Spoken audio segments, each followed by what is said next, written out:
pop and open a stream tab.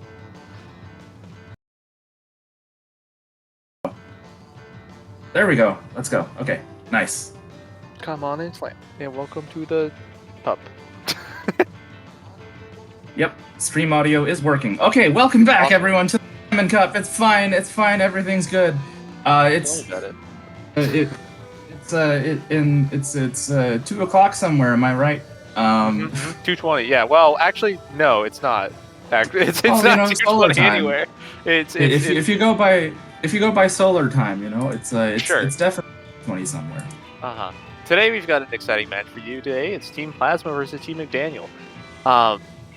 You'll notice that we do have a couple of subs on the teams. We've got May subbing in for Team Plasma, as well as, I believe, Strings subbing in for Team McDaniel. Mm-hmm. And I'm going to be honest with you, those are the only 2 players that I pretty much know anything about. I don't know if you know any of the players better than me, but let me think. Squidna is no, that's Rosencrantz. It will be a journey of discovery, an adventure for us today on the Slammin Cup, both for you and for us as we it's gonna be an improvisational kind of stream. But yeah. Yes, Pax, I'm pretty sure, I feel like May has been in like every single match so far simply because they've just been subbed just every single time. He's the super playing. Sub, yeah. Yeah. Woohoo, TOs. Let's go. Alright, looks like we're getting our first selection here going. It's going to be Streamer's Choice. We've got Eeltail, Inkblot, and Wahoo. I'm actually, well, I guess there are some bad maps on here, but I was hoping for something worse to start them out on. Eeltail is pretty bad. Yeah, like if they did true. Control, that would be yeah, that's a map and a half, let me tell you. Oh, let's see here. So we've got Venting operating the stream right now. I don't know if they have any ideas and put them in the streaming chat, but I am liking the idea of Eeltail just for a little bit of pain at the beginning. Oh man, like Eeltail is one of those. Eeltail is one of Splatoon 3's famous hallway maps, where there are really no ways to get in without. There are very few ways to get in without being seen, and there are and in addition to that, there are very strong vantage points for backliners to get a good look at all the places where people might be trying to push in. Specifically, I'm talking about the bridges. Yes, bridges are very important. Bridges, for anybody listening at home that wants a little tip, if you're playing on that map, you want to make sure that you never give up the bridge, because it's a really good way of losing the match. I do like the idea of going Eeltail Alley, though. I think we haven't seen it too much so far this tournament. So let's go it. But MRM, what are you thinking for a mode here? Gosh, well, all of Eeltail's modes are very fun, very unique in their own special way. You've got Eeltail Zones, which has a giant zone that is with a lot of cover in it, so that turns the zone into a battleground, which personally I kind of think is fun, but it also means that it's possible for the zone to get locked out, or just staying neutral for a long time, which can be it's kind of the same problem that Undertow has, where like. It's all where like for half the match it's just flipped where one team has control of one zone and the other team has control of the other. They swap back and forth, nothing and no points get scored. You know what? Yeah.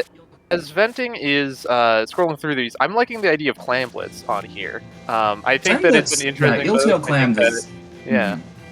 I think that it would be a little bit of fun. I think we've seen it. during the last tournament. I don't think we've seen it during this one, though. I could be wrong. Yeah, no, we haven't seen it this tournament, I don't think.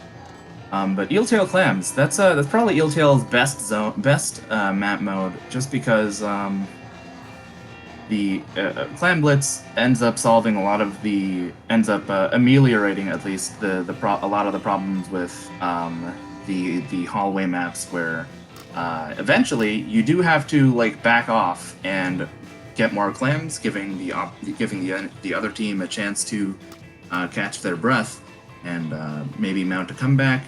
It effectively shortens the stage a lot, which makes it at least less lockout heavy. Eeltail Clam Blitz, don't get me wrong, is still not a good stage, I would say. But it patches up a lot of the issues. It's a stage I have fun on. It's a stage that I have fun on, you know? All right, well, let's lock it in then, and we can get the players planning for their own comps to figure this out. Finalizing the players. Let's do this. I'm interested because, again, I don't know too many of the players here. I haven't sort of seen them in action myself a lot. So I'm interested to see what sort of comps they put together for this. May, of course, I'm sure will be going on Tetras. One of the reasons why I was considering zones for this was actually specifically because it's not a very easily cheesable zone with Reef Slider. Yeah, that's true. That's true. It's with the size and the cover, it's you definitely notice that that kind of zone painting special has come up as is sort of grown up around Splatoon 3 through the balance patches. They do a little bit more here in particular. All right, looks like almost everybody's readied up here, just waiting on one more person, and we can get into it. They're taking a little bit. I'm sure, they're probably, my experience has given me any knowledge, they're selecting between one of two options, and they're both going to be like equally good options, but they might have like slightly different ranks in different situations. Either that or they're switching out equipment. That could be Possibly what they're doing as well. Yeah. Or, if they're really big-brained, they're running out the clock deliberately in order to do a power move and get into the opponent's head. During the last It's Dangerous to Go Alone tournament, we went against one team that did that every single time we went against them. Alright, but it looks like we're getting in. And we're about to see what they're bringing. It looks like we're seeing a heavy deco. Interesting. Heavy, but very good. A very solid choice on Eeltail in particular. Yeah, it looks like we've got that on both teams. Looks like they're planning potentially some clam cheese. Ooh, I see. That's an interesting choice. It could be very strong on against Team McDaniel, against Team Plasma, which is very short-range shooter heavy. Short-range definitely struggle to deal with the kill time and range, as you see, of the Nautilus. And here comes and they do not clear out the area ahead of the basket before going in. That is a mistake. Looks like there was really just the one person going in there. Earlier in the match as well, you saw I think it was Ash just sort of getting trapped there, going into the corner and then getting taken out. Looks like we're seeing a little bit of combat here. They go one down. May, of course, going in as always. Now they're two down. It's a strong push for Team Plasma. I'm sorry. Looks like they're popping the Kraken there to try to get the Clam Carrier down, but looks like they're gonna get it in. Yeah, they did break the barrier, but it's not going to be a push past 20. I don't think. It's not going to be a push past 80. I don't think. Missing out on an opportunity to get a strong pusher. And now the ball is in Team Plasma's court, so to speak. They do pick up the pity clam there. Looks like they're jumping in and immediately getting killed there. This would be a very strong push here. A very good opportunity for a push. They push Let's all see how the low way they can take it. They do have quite a few clams, so we'll see if they can keep this basket open for a while. Team Plasma will, I think, struggle to get back in just because You see the reslider there, they don't have a lot of and conventional. that's going to be it. It's a push Yeah. away from 100. Team the blue team could not manage to get them out of their to get them away. Perhaps in part because of their low paint. Yeah, you saw a very strong push there. I think what really did it, you saw some very effective spreading out of the clam throwing there. You had a couple people guarding the basket while a couple other people were going to get more clams as well. Absolutely, Very commanding win by Team Plasma. I think it was a very well played from them. The inclusion of Tri-Slosher, Octobrush, and Nautilus on the same comp was an interesting choice that I don't think worked out particularly well for Team McDaniel, just because I mean, Splatoon is a game where Splatoon, if you haven't noticed, is a game where you shoot ink, and that is a very important mechanic to do that a lot. It's a very important mechanic, and you want to do that like at least a fair amount.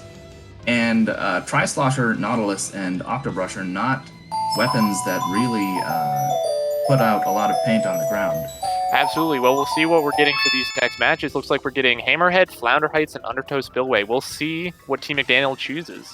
Out of these, honestly, not a huge amount of strong. I do like the idea of Flounder Heights if you're going with a heavy. Undertow Spillway, of course, can have some good sightlines there because, you know, you get... And, I mean, really all of these, I think, are good for the backline composition. If they're going with the Nautilus and the heavy, I think that some of these could be, you know, a good plan if you're trying to go for sort of a choke point heavy kind of a thing. You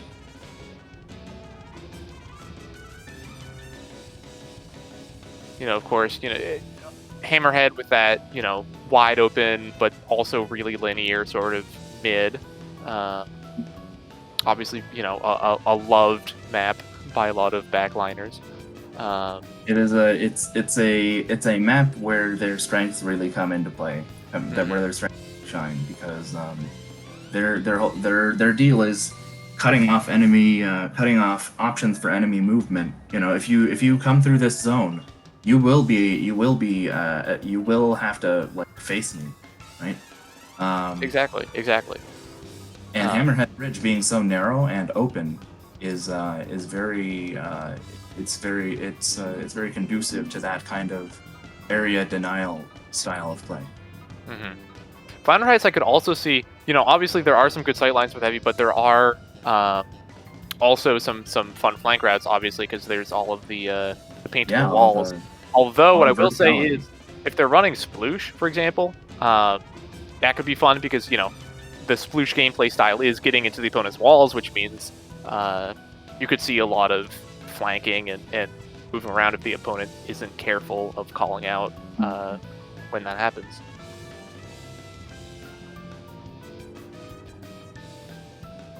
But of course, this is all, you know, speculation.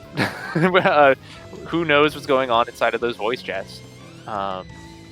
Obviously, you know, I imagine I would hope four people, at least four people each. One would hope. And hopefully not too much more than 4 either. Yeah, I mean, this one I think is a tough choice, if only insofar as, you know, with the game plan that they're running, these could all potentially be good picks.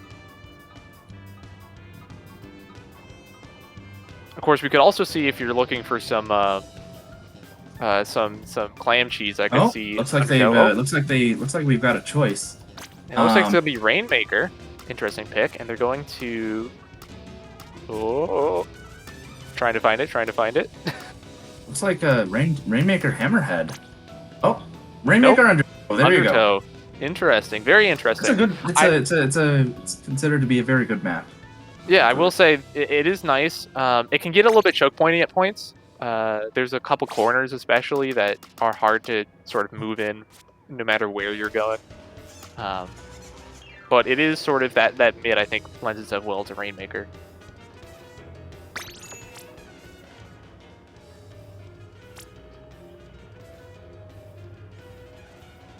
Now we'll see what they're going to be picking. Now, if I'm either of these teams, I am sort of questioning still the use of the heavy deco specifically there.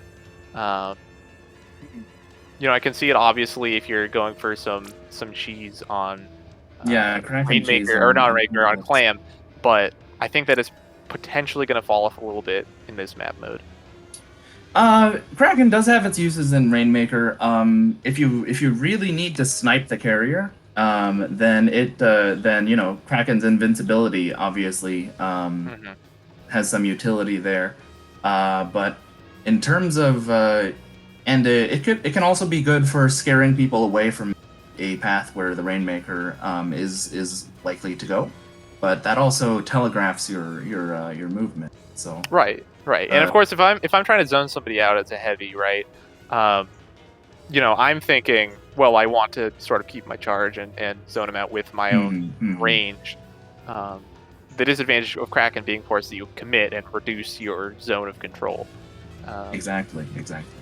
So I could see it, especially in some of those choke points. It could be a very good way of wreaking some havoc because you do have range of pretty much everybody there.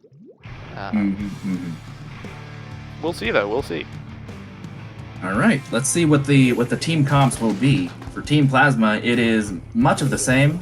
They do switch off of the deco there. It looks like they're bringing they've brought looks like Team McDaniel has brought out the Tri-Slosher Deco and Tri-Slosher Nouveau and the Tetras as opposed to the Octo Brush. Looks like they're going. Team McDaniel's going to get the pop. Let's get pop, yes.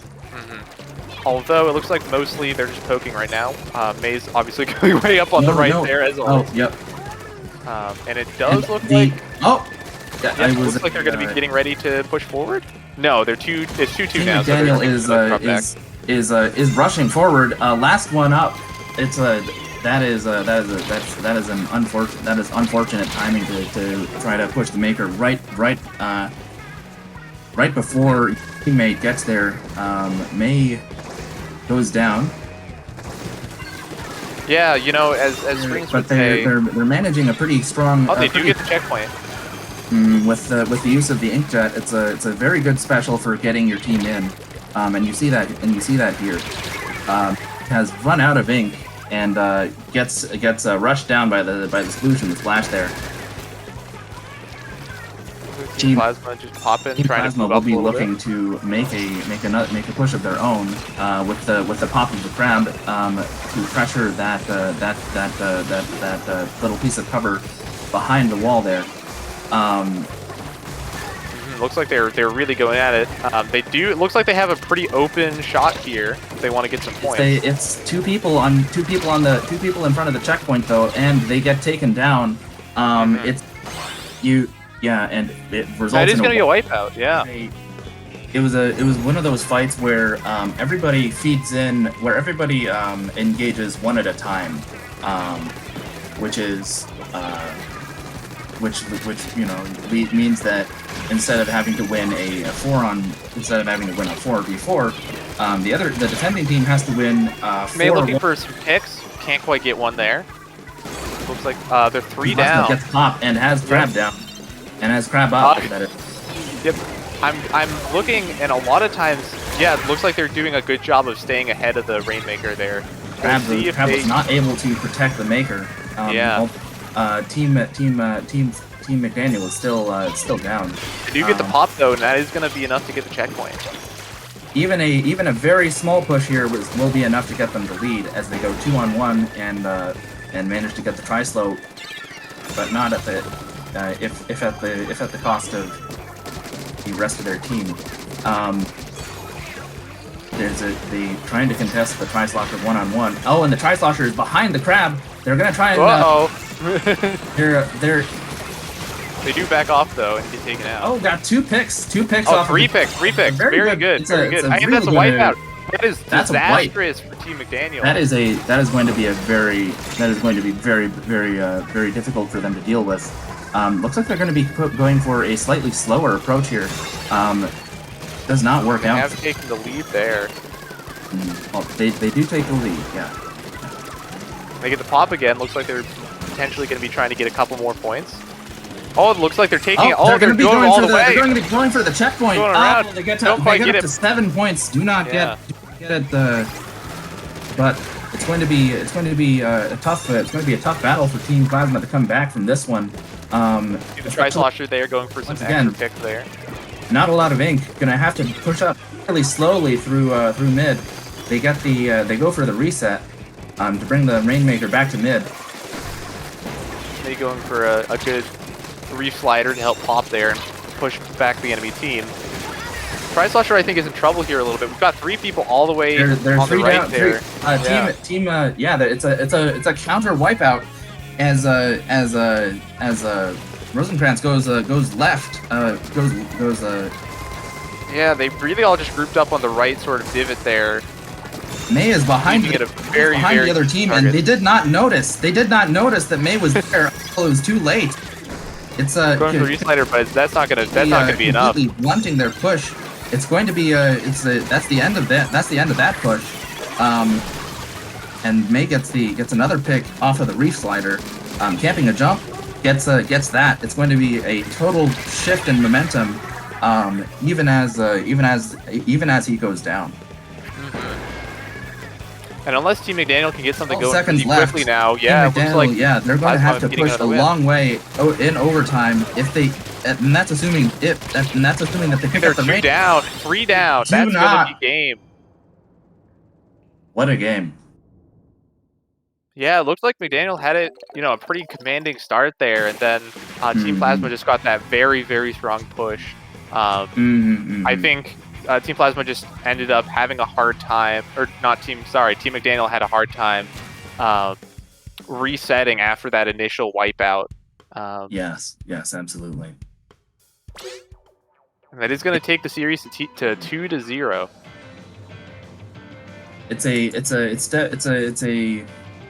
I witnessed this firsthand yesterday. The Tetris gaming is just to get in behind the enemy team and cause problems to force them either look at that, to force them to split their attention, and May did that very well, obviously. Yeah, Pax. The Tetris perspective can be very interesting on a push because, a lot of times you get the push of, a skirmisher, like somebody that's pushing up alongside the Tetris, but really, you can see the Gremlin in full action, just going in places where they really shouldn't be at all. Similarly with the Crab, I think it's an interesting perspective, absolutely.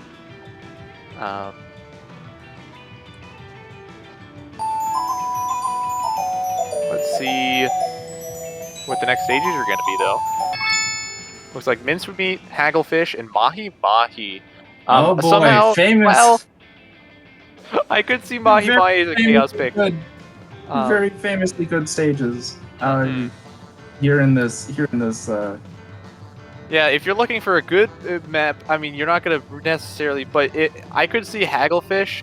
The issue with hagglefish I see is, it was Team Plasma that took the ballpoint last time, right?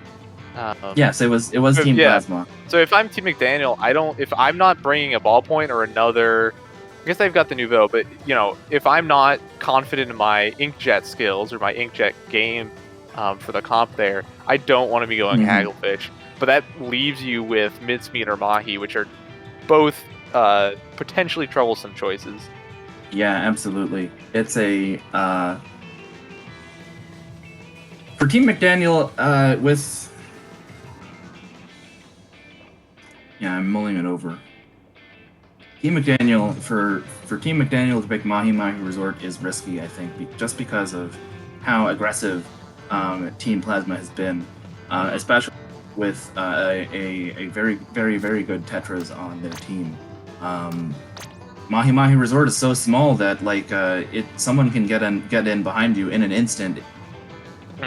It is, yeah. Obviously, it gives a lot of sight lines for long-range weapons, but it can also, obviously get in really quickly. It does look like we're going to Hagglefish Tower Control, though.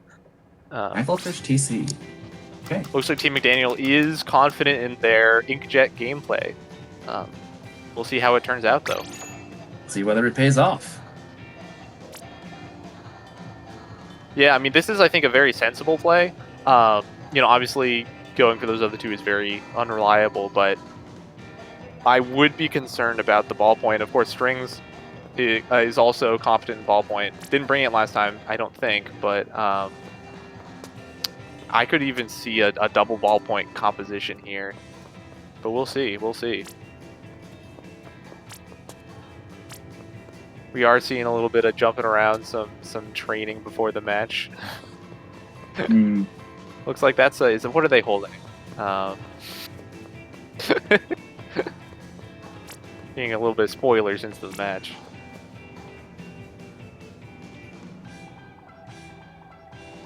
$40 seconds left, and looks like almost everybody's ready up, and that's going to be battle time. Yeah. Well, we'll see what they pick. But I am foreseeing the Nouveau on the Tri-Slosher there. McDaniel. Really, yeah, looks like we do see a ballpoint. We've got 52 as well, and we are going to see and no ballpoint. Very interesting. We don't see a ballpoint comp. Yeah, we don't see a ballpoint on McDaniel there. We do see the the Tri Nouveau, so obviously they do still have an inkjet, but yeah, you can see right now that they're having Team McDaniel is having a really difficult time just even pushing up past the tower because they don't have the ink to do that. Yeah, and they're already that's a wipeout right off the bat. May going absolute sicko mode and absolutely pushing really far up. They're trying to get that tower sort of as comfortable as possible. There's a big zone. There's a big safety zone in front of that tower right now. The Octobrush has pushed up to the tower, but it's going to be it's going to be tough for them to just especially as you can see that. And you can see that inkjet really just harrying them on this map because it's so flat. Yeah, it's in a and May pushing up onto Team McDaniel's plat. Once again, making space for the Tower Rider to just live in. Which is that's the game. That's the key tactic to tower control. To control the zone around the tower. Looks like they're trying to get a couple extra points, just cheesing them out there while they can. Honestly, I do have to respect it. It's a very strong push. And once Team Plasma just in behind Team McDaniel doesn't work out for them this time. They go 2 down, but with that paint that they have, it's still going to be difficult for them to push in. It's very deep. And it looks like they are going for it, though. They do go 2 down, which is going to be enough for them to push in further, I think, as long as they do get the wipeout. Very impressive, very impressive. Looks like they might be mounting a very solid counter push. This, I think, is going to depend on how well they're able to, as Strings would say, samurai cast. Looks like they're getting pushed back on a little bit. Yep, 3 down there. Tri-Slow is the last, and it's a counter wipeout. And it's going to be a lot easier for Team Plasma to push up so much deeper and faster than Team McDaniel, just because once again they have so much more ink. They do go 2 down. That's the risk of Tetras. You know, you can't. They die a lot. That's kind of their thing. If I'm Team McDaniel here, I'm trying to take as much space as possible, but it looks like they're mostly sticking together, which I think is a very risky play. They do go 2 down there because of it, I think. The Zipcaster does not work out. The Alicia on the Octobrush Zipcast directly into a cluster of three opponents who fire on them, no problem. May taking out the Tri-Slosher there very convincingly.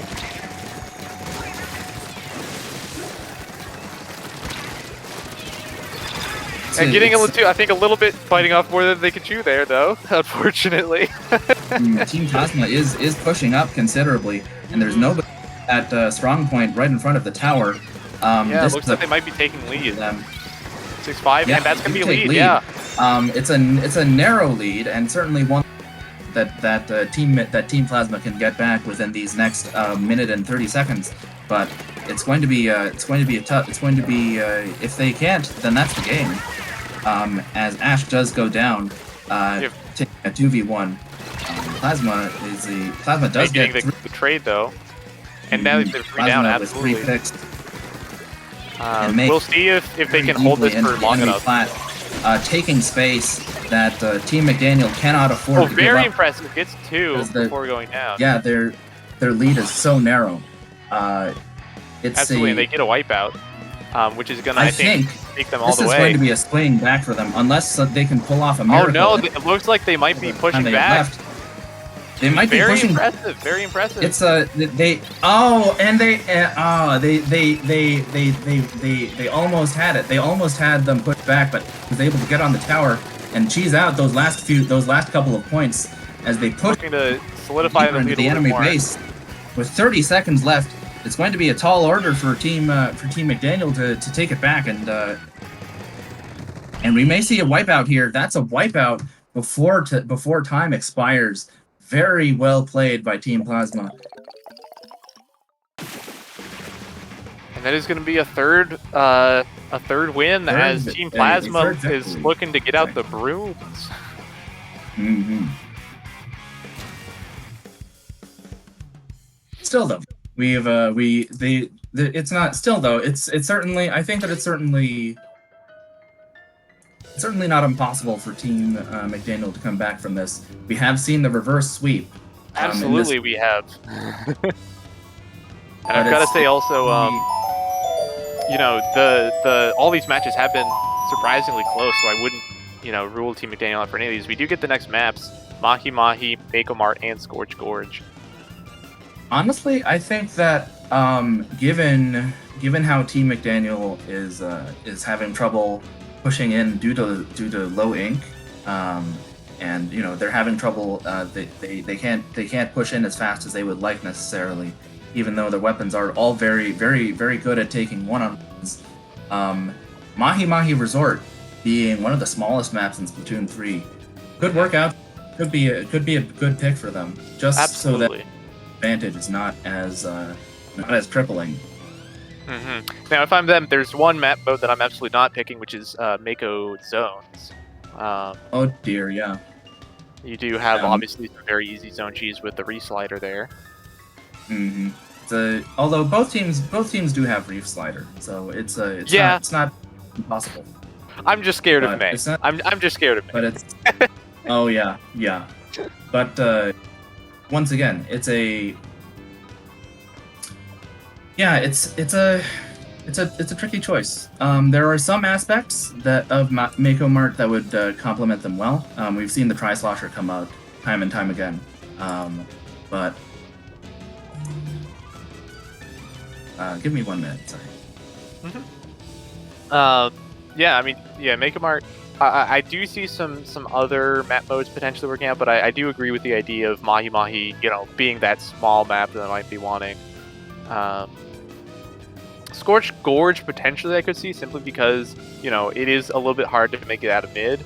You have been seeing a lot of swingy pushes with this sort of composition on both teams, so something that might be a little bit harder to necessarily run away with could be good. That is, I think, the worry with Mahi Mahi, is that you get the Rainmaker, you get on the tower, and you just win off of one push. I could see Mahi Clams potentially. That might be an option, just because even if you get that push, it is a little bit more difficult to win immediately off of it. But there's a reason why I'm out here and there and there. We'll see what they end up picking. I could see there's a lot of options, even though none of these maps are necessarily, except Mako Mart potentially, are maps that a lot of people are excited to see.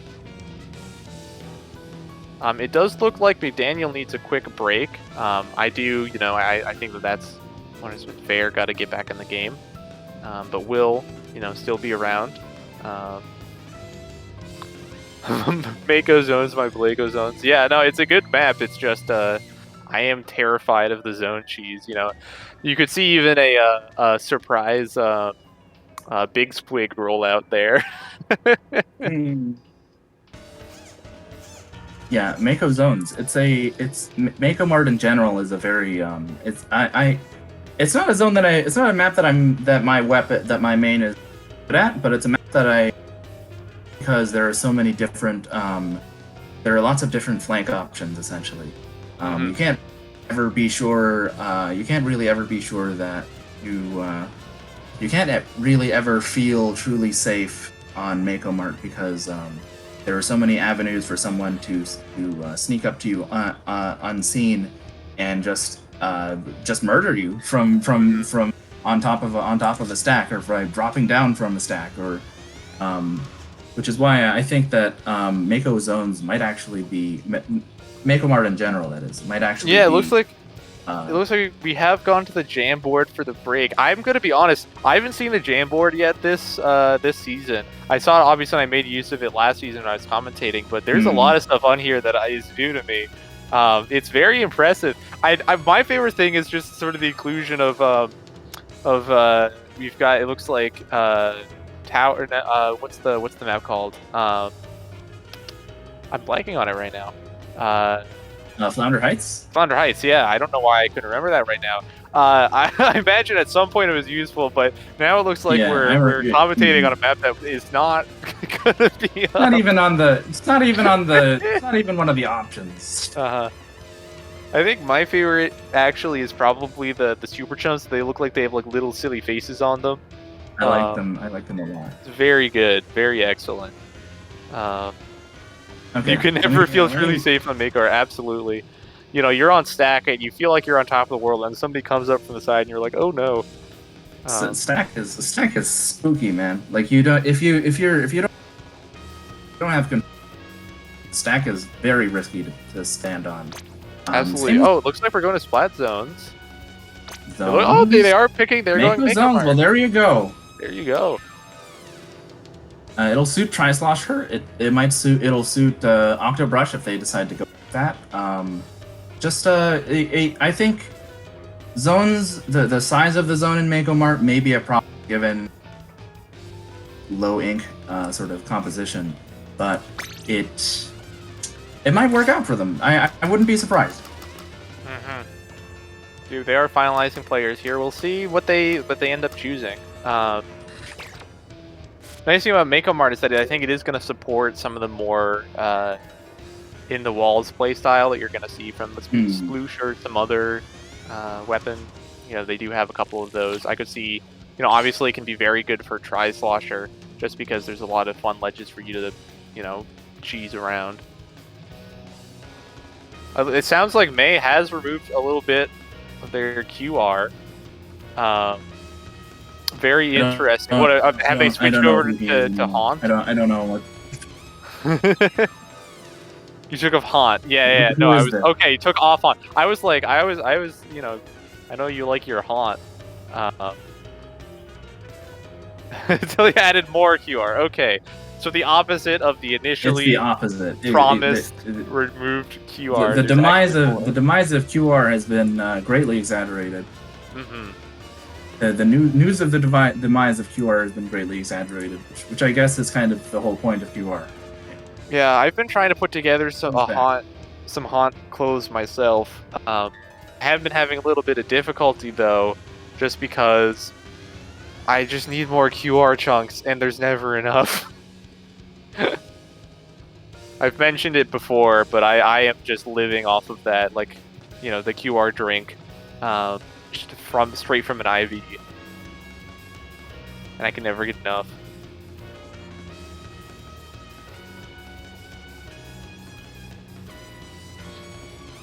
Gold rotation, yeah, there is a gold rotation. I am the unfortunate thing about the weekends is that I do tend to be a lot more busy on the weekends,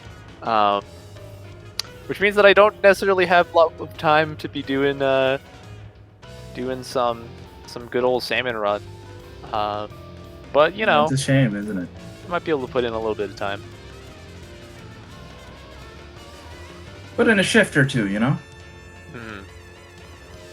I've always been just like bad at the gold rotations, just because you get a lot of weapons that are definitely built to be specialists. they're not. You end up in situations where you get like, oh, you gave us 4 Grisco Sloshers. Great, thanks for that. and it just sometimes, but overall it's quite fun. Yeah, I mean, I honestly do need to do more salmon run just because I need the chunks. But my X powers are looking a little lean all the time, and I'm constantly like, I gotta get those X powers up, and then I don't do anything else. Hey, you know, like whenever I find myself, a break helps me out a lot of the time. That said, I don't know how much Splatoon I'll be playing today, just because I slept really badly, and I can definitely feel it just in my mix. So I don't know how good I'd be, or how much fun I'd be having. But there's a reason that Salmon Run goes on for multiple days. It is a bit Sisyphus boulder, isn't it?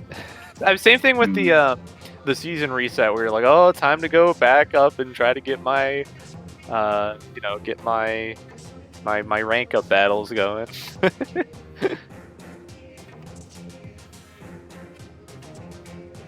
Sandbagging for tournament seeding. Oh boy, yeah. How do you get 800 X power? I don't think I've ever seen. That's impressive, honestly. I didn't know that was possible.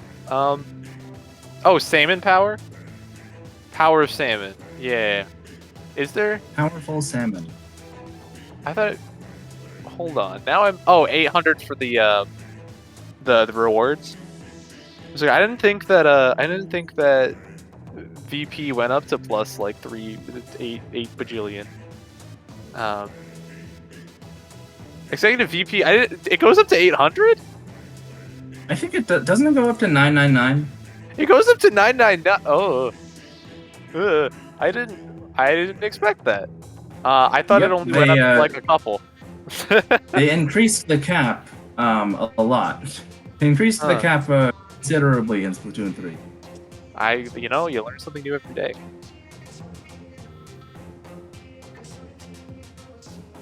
Yeah, a lot of pink. A lot of pink.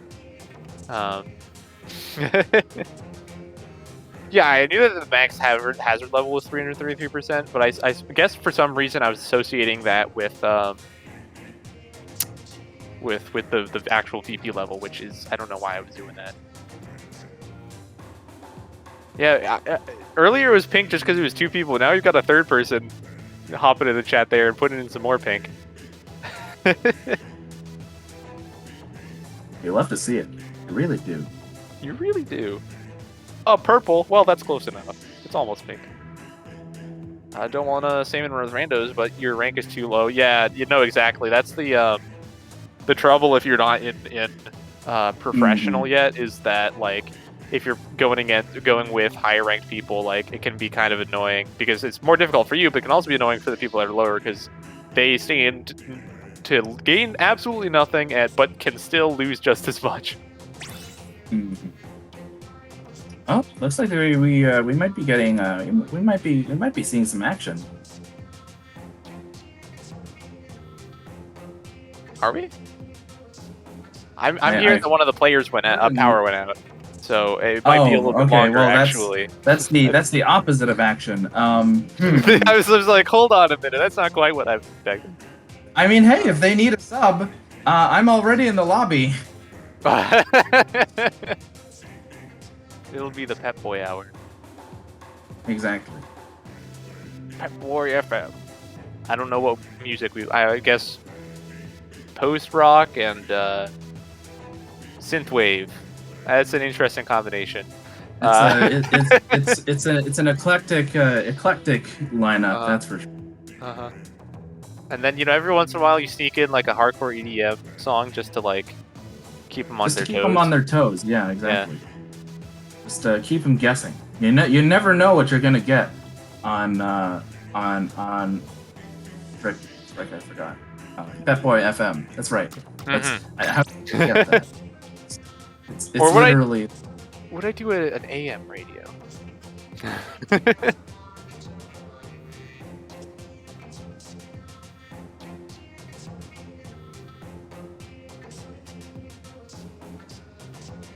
deciding the teams in this potential.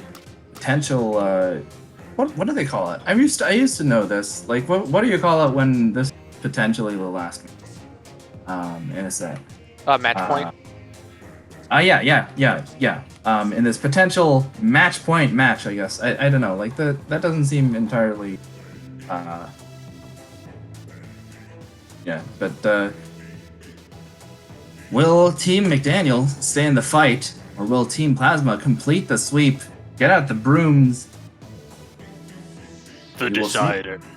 Typically, I like to reserve use of the decider specifically for when it's like tied up, if it's like game 7 or something. Exactly. Mm-hmm. Yeah, but it is great when you get to pull it out. The decider. The decider. Looks like we are lined up, and it looks like we're going to be starting the match. Okay. I imagine all teams are going to be running up relatively quickly, since I imagine they had plenty of time to select their game plan. I mean, you would think so, but like on the Hell Dualies, this happened. Listen.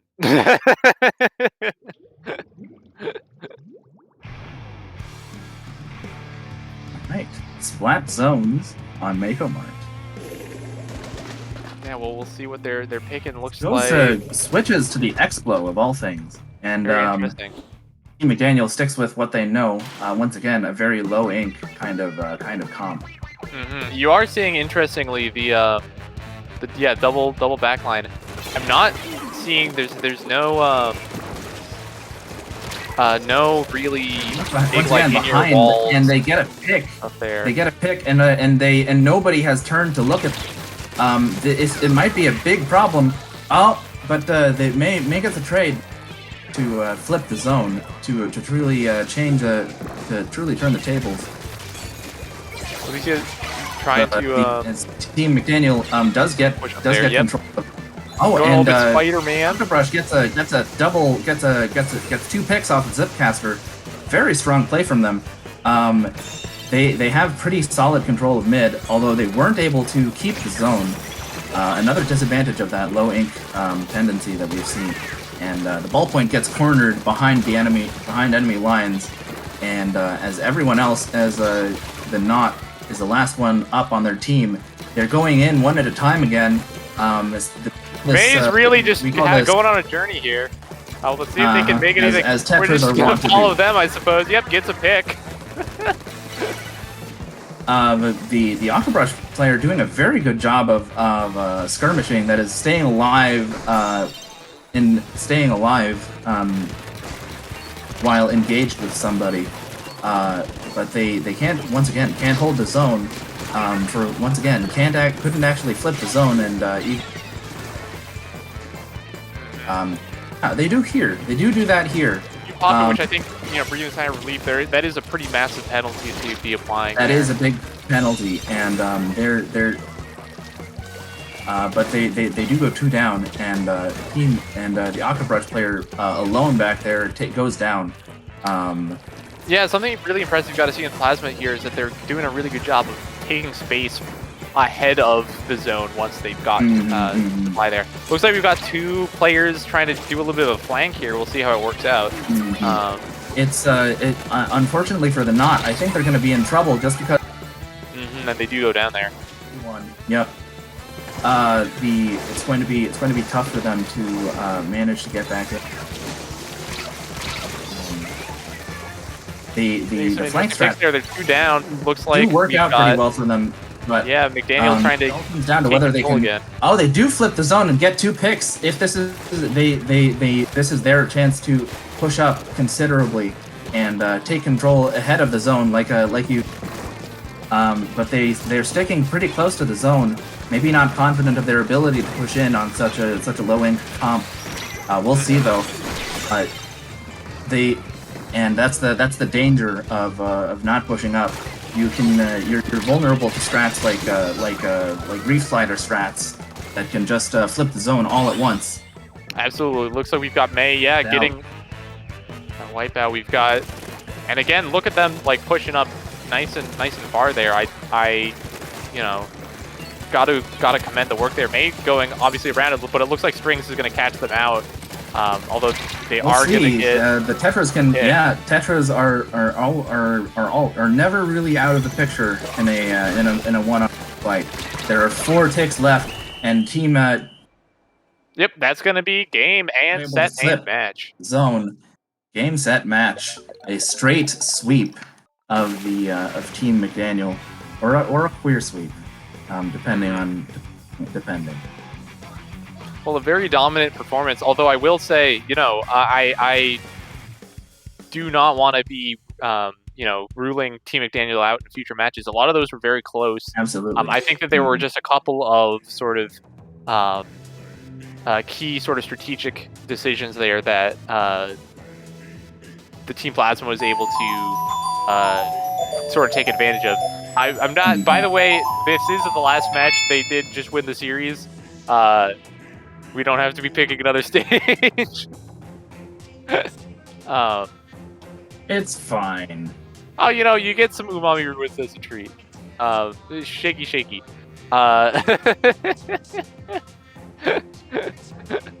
The wheel must spin. Yeah, Wheel great pushes in must a lot of those spin. games. If I'm Team McDaniel, I think that, you know, you do a replay review and you could get a lot out of this, because there's a lot of good gameplay Absolutely, here. yeah. I think there's just a couple of things you could pick up on, like, and just really be fine-tuning that gameplay. It's on a low income comp like that, you really want to be winning fights. That's how you even out the differential, by just making sure that the other team does not get to like live, you know. Because when you're dead, you can't paint the ground. Very true. Very true. Yeah, but I mean, with that said, I think that's going to do it for today's stream, and that's also going to do it for this week's matches. You know, stay tuned. The next schedule should be going up within the next couple days once people have figured out, you know, what times are going to work best for them. But of course, yeah, I mean, stay tuned for more Slammin Cup action for the 3rd round of competition. Get hype! Woo! Get hype! Boy. Will Team Friend finally be able to get a win? We'll see. Yeah. Stay fresh. Catch you later. Don't get cooked. Stay off the hook. That one doesn't work as well, does it? I don't know. It's kind of. Don't you? Got a couple. It's a little clumsy, don't you think? It's like it's a lot of syllables. It's not very snappy, you know. Yeah, you know what's a good one though? It's just a good solid buy. I like that one. Yeah, that's a pretty good one. Speaking of which, buy. Bye bye.